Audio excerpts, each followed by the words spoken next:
अमर bell. नानू को उसके इस एडवेंचर का पता नहीं चल सका। अगले चंद दिन वो इस ख़दशे से बोलती रही कि उन्हें किसी न किसी ज़रिए से कहीं जुल्करनैन के साथ कहीं किए जाने वाले इस लंच का पता न चल जाए, मगर नानू को पता नहीं चल सका था। वो एक बार फिर नानू को धोखा देने में कामयाब रही थी और इस कामयाबी ने उसे गैर महसूस तौर पर खुश किया था। न सिर्फ वो खुश थी बल्कि उसके एतमाद में भी कुछ इजाफा हो गया था। यही वजह थी कि चंद दिन बाद जुल्करनैन के साथ फ़ोन पर बात करते हुए उसने जब उसे दोबारा मिलने पर इसरार किया तो वो कोशिश के बावजूद भी इनकार नहीं कर सकी। उनकी अगली मुलाकात फ़िरोज़ एंड सन्स पर हुई थी और इस बार वो अकेली थी। नानू से उसने कुछ किताबें खरीदने के लिए मार्केट जाने का कहा और फ़िरोज़ सन्स पहुंचकर उसने ड्राइवर को 1 घंटे तक इंतज़ार करने के लिए कहा। जुल्करनैन अंदर पहले ही उसका इंतज़ार कर रहा था। उस दिन वो 1 घंटा वहीं अंदर खड़े बातें करते रहे। अगली मुलाकात अमेरिकन सेंटर में हुई। उसके पास अमेरिकन सेंटर और ब्रिटिश कौंसिल की लाइब्रेरीज़ की मेंबरशिप थी और पहले भी अक्सर इन दोनों जगहों पर जाया करती थी। सिर्फ ये 2 जगह ऐसी थीं जहाँ जाने की उसे बड़ी आसानी से इजाज़त मिल जाया करती थी। अब ये दोनों जगह उनके लिए मुलाकात का मुकाम बन चुकी थीं। अलीज़ा को वहाँ ये खौफ नहीं होता था कि कोई जुल्करनैन के साथ देखे जाने पर नानू को इन्फॉर्म कर देगा, क्योंकि वहाँ कोई भी बहाना बना सकती थी। वहाँ बहुत से लोग आते जाते रहते थे और कहा जा सकता था कि वो भी किसी से रस्मी सी गुफ्तगू कर रही थी। फ़ोन पर जुल्करनैन से होने वाली गुफ्तगू का सिलसिला भी तवील होता जा रहा था। वो जुल्करनैन से बातें करने के लिए रात देर तक जागती रहती और फिर लाउंज में आकर अंधेरे में बैठकर उसे फ़ोन करती और हर रोज़ रात को वो नाना और नानू के कमरे में मौजूद एक्सटेंशन के प्लग को निकाल देती और फिर सुबह सवेरे जब नाना वॉक के लिए निकल जाते और नाना नमाज में मसरूफ़ होती तो वो उनके कमरे में जाकर दोबारा उसे लगा दी। औरत की तारीफ उसे ज़ेर करने के लिए मर्द का सबसे बड़ा हथियार होती है और जुल्करनैन इस हथियार को बखूबी इस्तेमाल कर लेता था।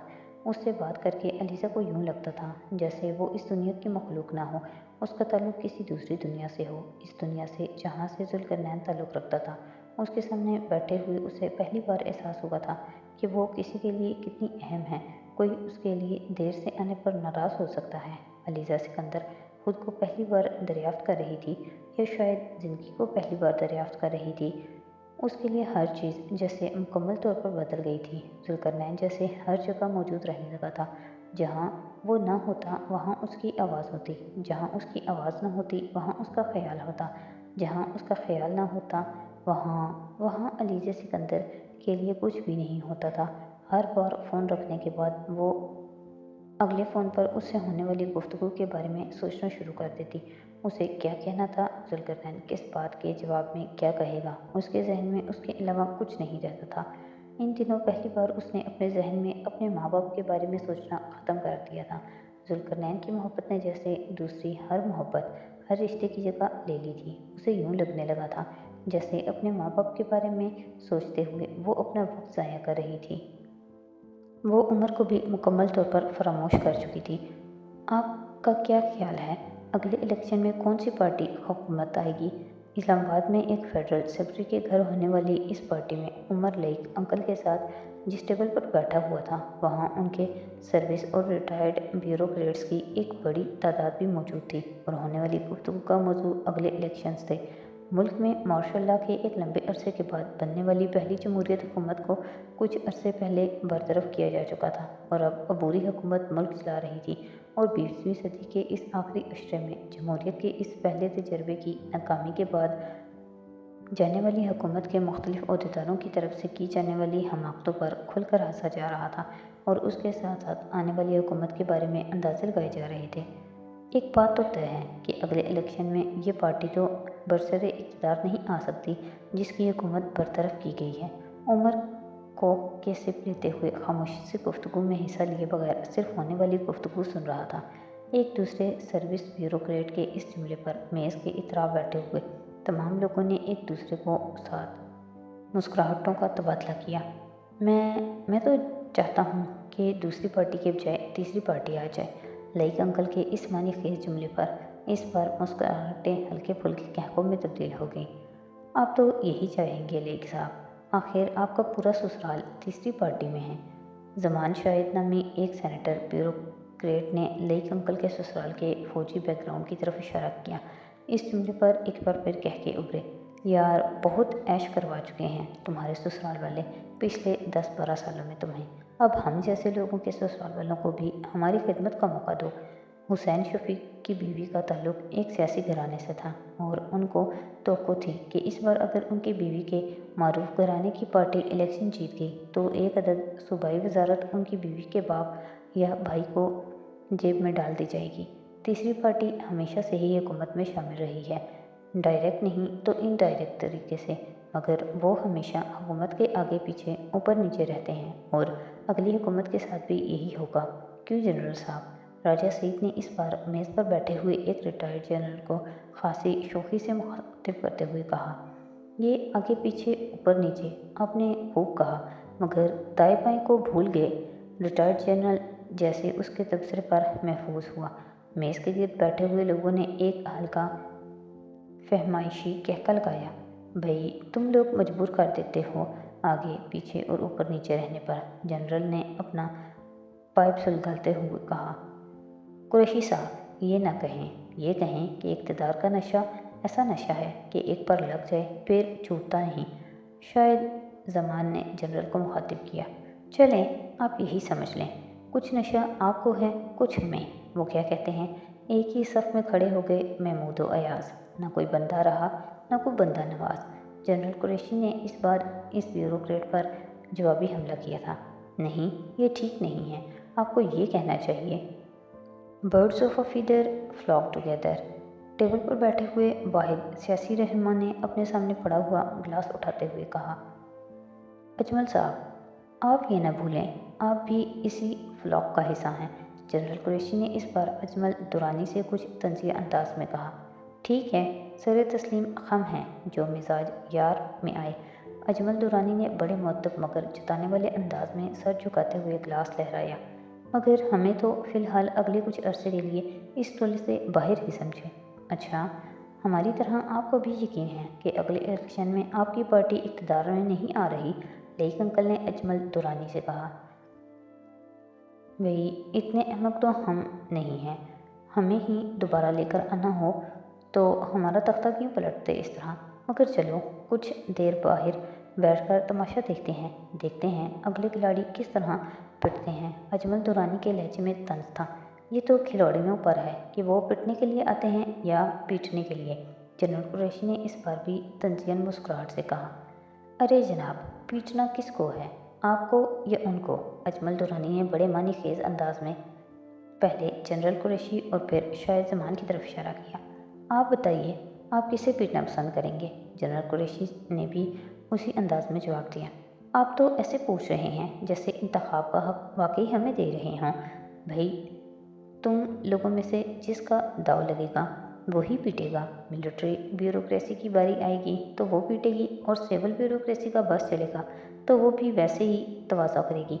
हम अवामी नुमाइंदों की, अजमल दुरानी ने मशरूब का घूंट लेते हुए कहा, हाँ जी, आप जैसे अवामी नुमाइंदे ही तो किसी भी कौम का त्यापांचा कर देते हैं, आप जैसे मजलूमों का क्या कहना। जनरल कुरैशी की बात पर टेबल के गिर्द बैठे हुए दूसरे सामाईन ने एक बार फिर फहमाइशी काका लगाया, जनरल साहब मैं कुछ कहूँगा तो आपके माथे पर भी खासा पसीना आ जाएगा। कौम का त्यापांचा करने वाले में बड़े बड़े नाम लोग शामिल हैं। अजमल दुरानी का लहजा इस बार भी तंजिया ही था। अरे भाई छोड़ें, कुछ और बातें करें, आप लोग भी किन बातों में उलझे हुए हैं? उनके पास से गुजरते हुए उनके मेज़ बान फेडरल सेक्रेटरी ने शायद होने वाली गुफ्तगू सुन ली थी, इसलिए वो करीब आ गए थे। इस बार अपने ड्रिंक्स में कौन सी चॉइस नहीं छोड़ी, वही पीना पड़ रहा है जो नापसंद है। अब्बास साहब आप तो खासे दलेर किस्म के मेज़बान थे, आपकी ड्रिंक्स को क्या हो गया है? शायद ज़मान ने एक मानी खेज बात की, हम आज भी खासे दलेर किस्म के ही मेज़बान हैं, लेकिन ये कहिए कि शौकीन मेज़बान हैं, बस कुछ मजबूर हैं, ख़तरा मोल नहीं लिया क्योंकि अभी इलेक्शन होने वाले हैं, कोई पता नहीं कौन सी पार्टी टेक ओवर करती है। अगली पोस्टिंग से पहले कोई रिस्क नहीं लेना चाहता, आप फिक्र न करें, अगली पार्टी में सारे शिकवे ख़त्म कर दूँगा। अब्बास हाकिम ने शायद ज़मान का कंधा थपकते हुए कहा, हमारे होते हुए डरने की क्या ज़रूरत थी अब्बास साहब, जो चाहिए पेश करते। जनरल कुरैशी ने पाइप का कश लेते हुए कहा, आपके होते हुए ही तो कुछ पेश करते हुए डर लगता है। आप खुद खा पी लेते हैं मगर दूसरों को न खाने देते हैं और न पीने। अजमल दुरानी ने अब्बास हाकिम के कुछ कहने से पहले बर्जिस्ता अंदाज में कहा। टेबल पर बेइख्तियार एक कहका गूंजा। अजमल साहब आज बड़ी फॉर्म में हैं, आज उनके साथ टक्कर ना ही ले तो बेहतर है। लईक अंकल ने हंसते हुए जनरल कुरैशी से कहा। अब्बास हाकिम अपनी पार्टीज में गैर मुल्की मेहमानों की एक लंबी चौड़ी तादाद का मद्दू करते रहते थे और उन्हीं का ही सहारा लेकर वो पार्टीज में शराब भी पेश किया करते थे। इस वक्त वो सब लोग भी पहली बार उनकी पार्टी में शराब पेश न किए जाने पर शिकायत कर रहे थे। अब्बास हाकिम कुछ देर वहीं टेबल के पास खड़े खुशगपियों में मसरूफ़ रहे, फिर वहाँ से चले गए। उमर खासी दिलचस्पी के साथ वहाँ होने वाली गुफ्तगू सुन रहा था।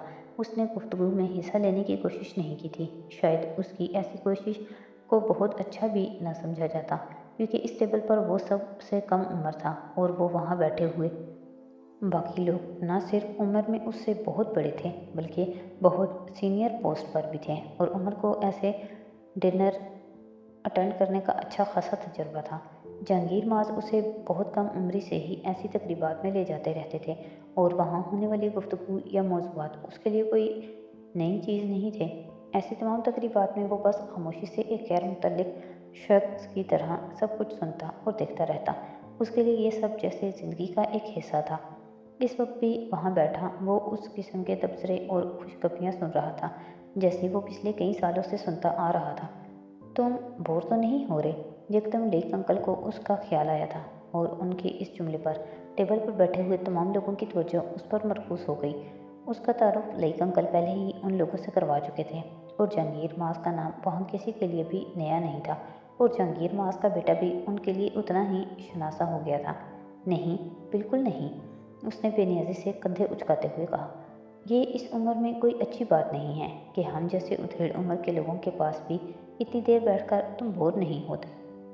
जाओ कहीं इधर उधर फिरो, अपने लिए कोई खूबसूरत कंपनी ढूंढो। तुम तो जहांगीर मास के बेटे ही नहीं लगते। शाहिद जमान की बात पर एक कहका लगा और उमर का चेहरा चंद लम्हों के लिए बेख्तियार सुर्ख हो गया। वो आजकल बाप के नाम पर इसी तरह नर्वस हो जाता था। उसे यही लगता था कि जहांगीर का जिक्र आते ही लोग फ़ौरन उनकी हालिया शादी का जिक्र करने से नहीं चूकेंगे और ज़्यादातर ऐसा ही हो रहा था। इस वक्त भी वो ये सोच कर नर्वस होने लगा था कि अब बात जहांगीर की शादी की तरफ ना निकल पड़े। जहांगीर की तो बात ही और है, ज़रूरी तो नहीं है औलाद भी वैसी ही हो। लईक अंकल हस्बे आदत जहांगीर को सराहना शुरू हो गए थे और उमर को हैरत नहीं हुई जब उसने इन लोगों में से बहुत सौ को उनकी हाँ में हाँ मिलाते देखा था। वो अपने बाप को जितने करीब से जानता था शायद कोई दूसरा नहीं जानता था। जहांगीर माज करप्ट था, लूज करैक्टर का मालिक था, खुद गर्ज था, खुद परस्त था, मगर उमर ये भी अच्छी तरह जानता था कि इन तमाम खामियों के बावजूद उसके बाप को बहुत ज़्यादा पसंद किया जाता था। उसकी शख्सियत में कोई ऐसा चार्म ज़रूर था कि जो शख्स एक बार उससे मिल लेता उसके लिए जहांगीर माज को बुलाना नामुमकिन था। उमर के लिए किसी से दोस्ती करना हमेशा मुश्किल काम था। वो लोगों से ताल्लुकात बढ़ाने में मोहतात था और यही वजह थी कि उसके दोस्तों की तादाद भी खासी महदूद थी और उनमें कितनों पर वो मुकम्मल तौर पर एतबार कर सकता था वो इस बारे में भी यकीन से नहीं कह सकता था। मगर उसने अपने बाप को चंद मिनटों में लोगों को अपना गर्विदा बनाते देखा था। जहांगीर माज न सिर्फ बहुत आसानी से लोगों को दोस्त बना लिया करता था बल्कि जिन लोगों को उसने एक बार अपना दोस्त बना लिया वो फिर उसके ज़िंदगी भर दोस्त होते थे। और उमर ने कभी अपने बाप के दोस्तों में किसी को जहांगीर माज के साथ धोखा करते नहीं देखा था। जहांगीर माज की इस खूबी ने उसे पिछले कई सालों में बहुत सी मुसीबतों से बचाया था। हर बार अपने खिलाफ इंक्वायरी शुरू होने से पहले जहांगीर माज को इस बारे में इतला होती और फिर अपने दोस्तों की मदद से वो बड़ी आसानी से पहले ही उसका तोड़ कर लिया करता था। बाज़ दफ़ा उमर को अपने बाप की इस खूबी पर रश्क भी आता। अब खाना शुरू किया जाने लगा था और उमर ने शुक्र अदा किया कि गुफ्तगू का मौजू यकदम बदल गया था। इस वाक़े के अगले एक हफ्ते तक उन दोनों के दरमियान कोई गुफ्तगू नहीं हुई। उमर ने इस बार मादरत करने की कोशिश नहीं की थी और इस बात ने अलीज़ा की रंजीदगी और गुस्से में कुछ और इजाफा किया था। इससे पहले उसने हमेशा उमर को छोटी से छोटी बात पर भी फ़ौरन मादरत करते देखा था और वो इस बात की इतनी आदी हो चुकी थी कि इस बार पहले की तरह उससे माजरत न करने पर वो जैसे शॉक्ड हो गई थी। उसने नानो को उमर के इस तरह हाथ उठाने के बारे में नहीं बताया था, इसलिए ये इतनी तौहीन आमेज़ बात थी कि वो किसी से उसके बारे में जिक्र ही नहीं कर सकती थी। नानू ने दोनों के दरमियान मौजूद कशीदगी को महसूस कर लिया था, क्योंकि डाइनिंग टेबल पर पहले की तरह दोनों के दरमियान होने वाली गुफ्तगू का सिलसिला बंद हो चुका था। दोनों अपने अपने वक्त पर आते, खामोशी से खाना खाते और उठकर चले जाते। नानू के दरमियान इस बेइंतहाई को उस दिन के उमर के तबसरे का नतीजा समझकर सुलह सफाई करवाने की कोशिश में लगी रहती थी। उन्होंने दोनों को अलहदगी में और डाइनिंग टेबल पर खाना खाने के दौरान भी समझाने की कोशिश की, मगर वो बुरी तरह नाकाम रही थी। अलीज़ा अगर नाराज़गी दूर करने की बात पर मुश्तैल हो जाती थी तो उमर सिरे से इस मौजू पर बात करने को ही तैयार नहीं था। वो हर बार बात शुरू करने पर बड़ी सख्ती से नानू को रोक देता। अगर आप इस मौजू पर बात करने को पसंद करेंगी तो मैं यहाँ से उठकर चला जाऊँगा, वो तल्खी से कहता और नानू खामोश हो जाती। उमर इन दिनों बाहर से आने वाले अपने सामान को नेक्सी में रखवाने में मसरूफ़ था। नानू के बहुत बार कहने के बावजूद भी अलीज़ा ने उसकी मदद करने की कोशिश नहीं की। 2-3 दिन वो वक्फों से कारकों से आने वाले अपने सामान को नेक्सी के कमरों में रखवाता रहा। अलीज़ा दिन में कई बार उसे नेक्सी की तरफ आते जाते देखती रही। वो इन दिनों यकदम जैसे बहुत मुतमईन नज़र आ रहा था और अलीज़ा के लिए यह खबर तकलीफ दे थी। उसका ख्याल था कि वो अगर उससे माजरत नहीं भी करता तब भी अपनी हरकत पर परेशान ज़रूर होगा, मगर उमर जहांगीर के रवैये में ऐसी कोई बात नहीं थी जिससे अलीज़ा को ये लगता कि वो अपनी इस हरकत की वजह से परेशान है। ज़िंदगी में पहली बार वो उमर जहांगीर के रवैये से हकीकी तौर पर हर्ट हुई थी। ज़िंदगी में पहली बार उसने उमर और अपने ताल्लुक़ को एक नई नज़र से देखना शुरू किया था। पिछले 5 से 6 साल उसकी ज़िंदगी में उमर के अलावा और कुछ भी नहीं था। उसे मुस्तकिल रब्ता न होने के बावजूद अलीज़ा के लिए दुनिया में उमर से ज़्यादा अहम कोई नहीं था। उसने पिछले 5 सालों को इस तरह ही गुजारने की कोशिश की थी जिस तरह उमर की ख्वाहिश थी। उमर जिस चीज़ को नापसंद करता वो लाशऊरी तौर पर उस चीज़ से कतराने लगती। उमर जिस चीज़ को पसंद करता वो भी उस चीज़ के इश्क में गिरफ्तार हो जाती।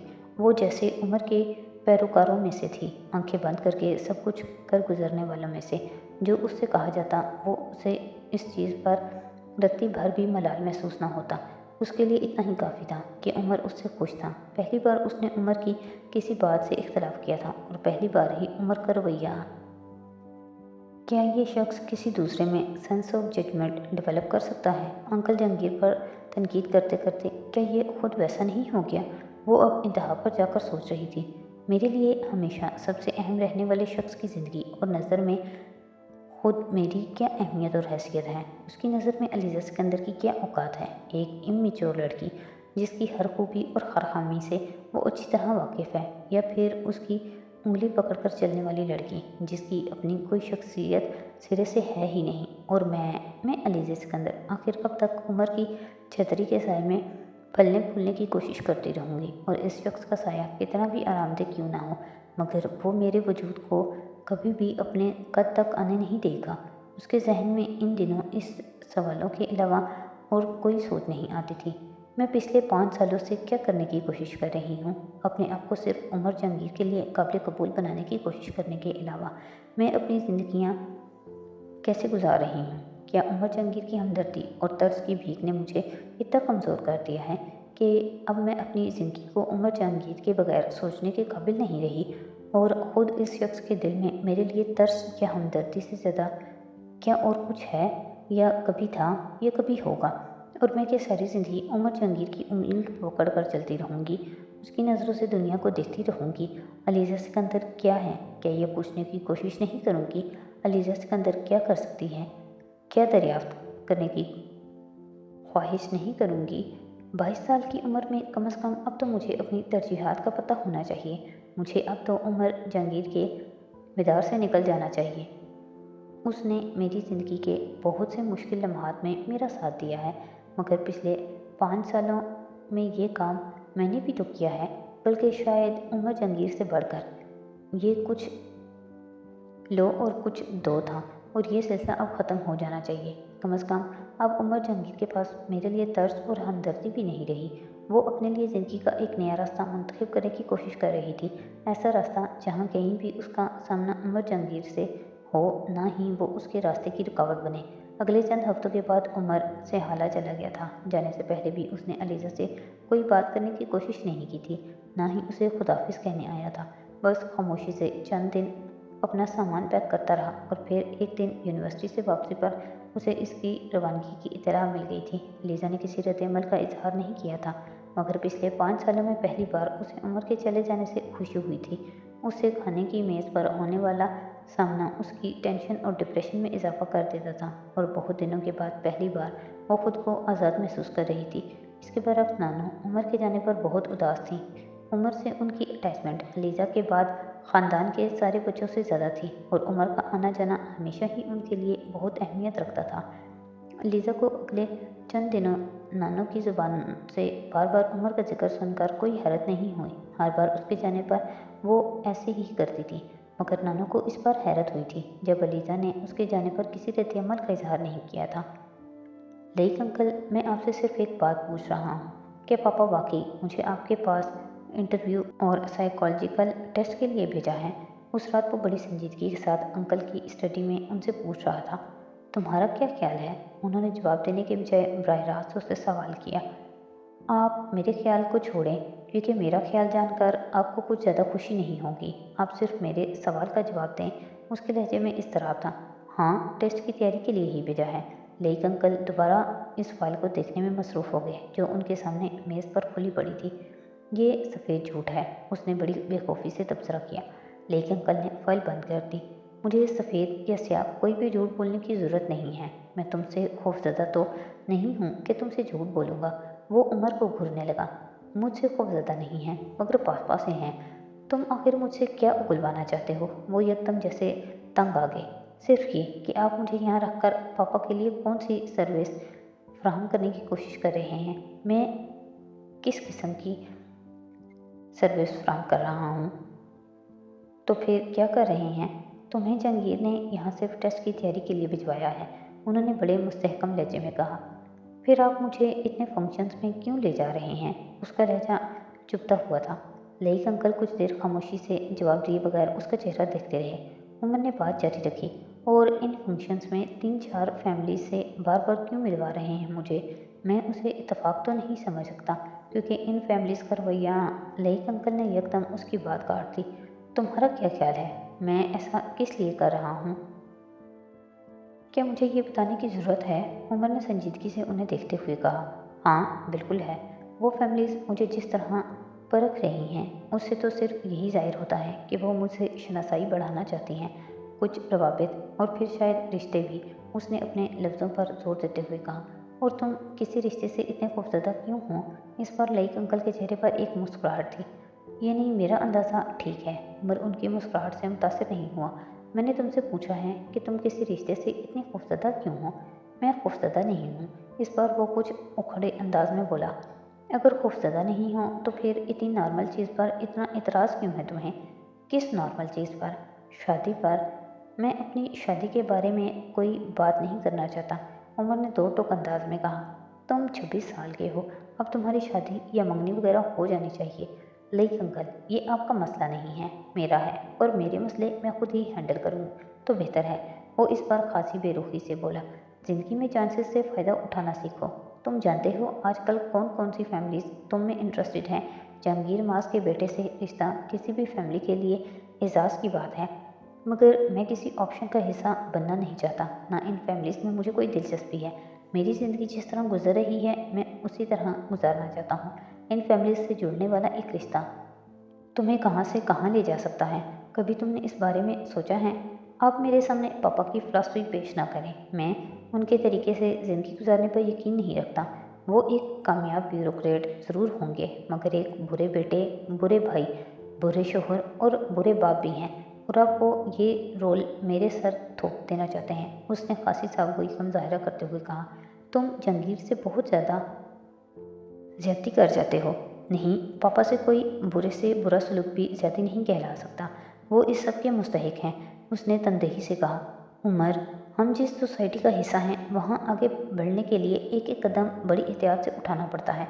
सोचना पड़ता है कि हमारा किए जाने वाला हर फैसला हमारे लिए कितना फ़ायदा मंद साबित हो सकता है। तुम जंगीर से नाराज़ हो सकते हो, मगर तुम उसके खुलूस पर शुबा नहीं कर सकते। वो शख्स वाकई चाहता है कि तुम ज़िंदगी में कामयाबी की सीढ़ियाँ बहुत तेज़ी से फलंगो, और वो कुछ भी गलत नहीं कर रहा। यहाँ सब यही करते हैं। मैंने भी इरफान की मंगनी इसी तरह की, एक बड़ी फैमिली में की थी। अब देखो ऐश कर रहा है वो ससुराल वालों की वजह से। जो पोस्टिंग उसे दूसरे साल मिल गई है, वो उसको पाने के लिए लोग 10-10 साल जक मारते रहते हैं। लेक अंकल ने अपने सिविल सर्वेंट बेटे का हवाला दिया, मगर मैं शादी करना ही नहीं चाहता। वो कुछ तंग आ गया। क्यों? बस मेरा दिल नहीं चाहता। जंगीर और ज़रा की डाइवोर्स की वजह से। आप जो चाहें समझ लें। ज़रूरी तो नहीं है कि अगर पेरेंट्स की शादी नाकाम रहे तो बच्चों की भी उतनी ही नाकाम रहे। मुझे पेरेंट्स की शादी की नाकामी से कोई गर्ज नहीं है। मैं बस अपने कंधों पर कोई जिम्मेदारी लादना नहीं चाहता, और शादी जैसा अहमकाना काम कम से कम इस उम्र में मैं अफोर्ड नहीं कर सकता, बल्कि शायद किसी भी उम्र में। और हाँ, मैं कल वापस जा रहा हूँ। उमर ने बात का मौजू बदलने की कोशिश की, लेकिन अंकल चौंक गए। कल? क्यों? इतनी जल्दी जाने की ज़रूरत क्या है? इतनी जल्दी तो नहीं जा रहा हूँ, बहुत दिन हो गए हैं। वैसे भी अब यहाँ मेरा कोई काम नहीं है। तुमने जंगीर को बता दिया है? आप उनको बता दें, मैं बताना नहीं चाहता। मैं दोबारा उनसे कोई झगड़ा नहीं करना चाहता। उसने बड़ी लापरवाही से कहा। साइकोलॉजिस्ट से मिलवाना चाहते थे वो मुझे, मैं मिल चुका हूँ। दूसरे ज़रूरी काम भी कर चुका हूँ। अब सिर्फ फंक्शंस अटेंड करने के लिए तो यहाँ नहीं रह सकता। चलो ठीक है, फंक्शंस अटेंड मत करो, वैसे ही रहो। चंद दिन तक समरीन भाभी भी इस्लामाबाद आ रही हैं। उनके आने तक तो तुम्हें यहाँ रहना चाहिए, लेकिन अंकल ने उसे इतला दी। क्यों? उनके आने तक मैं क्यों यहाँ रहूँ? मेरा उनसे मिलना ज़रूरी नहीं है। जब मैं उनके साथ उनके घर पर रहा करता था या हॉस्टल से छुट्टियाँ गुजारने घर आता था, तो उन्होंने कभी घर पर मेरा इंतज़ार नहीं किया। फिर उनके साथ ऐसी कौन सी ट्रेजेडी हो गई है कि मैं उनका इंतज़ार करूं? वो पापा की ज़िंदगी में खुद भी दूसरी बीवी बनकर आई थी। फिर अब अगर कोई तीसरी बीवी आ गई है तो कौन सी क़यामत आ गई है? बर्दाश्त करें, जिससे दूसरे बहुत से लोगों ने उन्हें बर्दाश्त किया था। अब वैसे भी तो वो पापा को आइडियल मैन कहा करती थी, फिर उन जैसा परफेक्शनिस्ट। अब उन्हें अपनी ज़िंदगी के जिस हिस्से में रखना चाह रहा है वो चुप करके रहें। इतना शोर करने की क्या ज़रूरत है? उसके लहजे में तलखी थी। उमर, तुम अब जाओ, मुझे इन फाइल्स को देखना है। लेकिन अंकल ने उसकी बात के जवाब में कुछ कहने के बजाय बड़ी सर्द मेहरी से सामने पड़ी फाइल पर नज़रें जमा ली। ठीक है, मैं जा रहा हूँ। सुबह की फ़्लाइट से मैं लाहौर चला जाऊँगा। पापा से आपकी बात हो तो उनको बता दें। वो कहता हुआ कमरे से निकल गया।